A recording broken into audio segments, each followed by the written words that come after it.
আসসালামু আলাইকুম।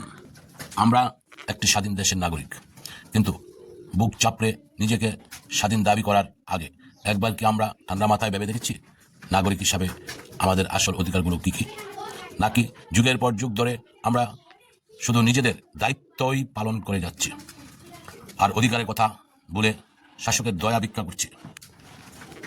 একটি স্বাধীন রাষ্ট্রে নাগরিকের দায়িত্ব কোনো দয়া বা দান নয়, এটি আপনার জন্মগত ও সাংবিধানিক অধিকার।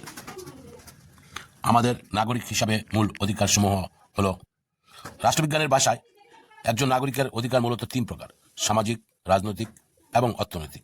প্রথমত আমাদের সামাজিক অধিকার, যেখানে রয়েছে সম্মানের সাথে বেঁচে থাকার অধিকার, স্বাধীনভাবে চলাফেরা ও মত প্রকাশের অধিকার, রাষ্ট্র বা সমাজের কোনো অন্যায় বা জুলুম করলে তার বিরুদ্ধে কথা বলার ফাজলামি নয়, বরং নাগরিকের মৌলিক অধিকার। দ্বিতীয়ত রাজনৈতিক অধিকার। এর আগের পর্বে আমরা আলোচনা করেছিলাম সঠিক নেতা নির্বাচনের গুরুত্ব নিয়ে। সেই সঠিক নেতাকে বেছে নেওয়ার জন্য নির্ভয়ে স্বাধীনভাবে নিজের ভোট দেওয়ার অধিকারই হলো আমাদের অন্যতম প্রধান রাজনৈতিক অধিকার। এছাড়া যোগ্য হলে নিজে নির্বাচনে দাঁড়ানো এবং রাষ্ট্রের শাসন ব্যবস্থার সমালোচনা করার অধিকারও এর অন্তর্ভুক্ত। তৃতীয়ত অর্থনৈতিক অধিকার। প্রতিটি নাগরিকের যোগ্যতা অনুযায়ী কর্মসংস্থানের সুযোগ পাওয়া, ন্যায্য মজুরি পাওয়া এবং অভাবের সময়ে রাষ্ট্রের পক্ষ থেকে সামাজিক নিরাপত্তা পাওয়ার অধিকার রয়েছে।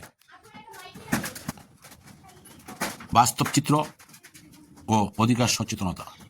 কিন্তু আজ আমাদের চারপাশে বাস্তবতার দিকে তাকাই, দেখতে পাবো শিক্ষা, চিকিৎসা, খাদ্য আর বাসস্থানের মতো মৌলিক অধিকারগুলো মেটাতে গিয়েও এদেশের সাধারণ মানুষ, বিশেষ করে আমাদের তৃণমূলের ভাই বোনেরা প্রতিনিয়ত বৈষম্য আর লাঞ্ছনার শিকার হচ্ছে। আমরা ট্যাক্স দিচ্ছি, রাষ্ট্রে আইন মেনে চলছি, অথচ নিজের প্রাপ্য অধিকারটুকু চাইতে গেলে আমাদের পিছু হটতে হয়। কেন এই অবস্থা? কারণ আমাদের মধ্যে অধিকার সচেতনতার চরম অভাব। আমরা যতক্ষণ পর্যন্ত না জানবো যে রাষ্ট্রের আমাদের কি কি দিতে বাধ্য, ততক্ষণ পর্যন্ত আমরা অন্যায়ের প্রতিবাদ করতে পারবো না। অধিকার আদায়ের প্রথম সত্যই হলো অধিকার সম্পর্কে জ্ঞান থাকা। পরিশেষে আহ্বান, এএফ তৃণমূল জাগরণ ট্রাস্ট বিশ্বাস করে, একটি উন্নত ও সাম্যবাদী সমাজ গঠন করতে হলে প্রতিটি মানুষকে তার নাগরিক অধিকার সম্পর্কে সচেতন হতে হবে। অধিকার কেড়ে নেওয়া যেমন অপরাধ, নিজের অধিকার ছেড়ে দিয়ে মুখ বুজে অন্যায় সহ্য করাও সমমানের অপরাধ। আসুন আমরা আমাদের সামাজিক, রাজনৈতিক ও অর্থনৈতিক অধিকারগুলো সম্পর্কে জানি, সচেতন হই এবং একটি সুন্দর সমাজ গঠনে ভূমিকা রাখি। আগামী পর্বে আমরা কথা বলবো কিভাবে এই সচেতনতাকে বুকে নিয়ে আমাদের ঘুরে দাঁড়াতে হবে। আজ পর্যন্তই, সবাই ভালো থাকুন, সচেতন থাকুন। ধন্যবাদ।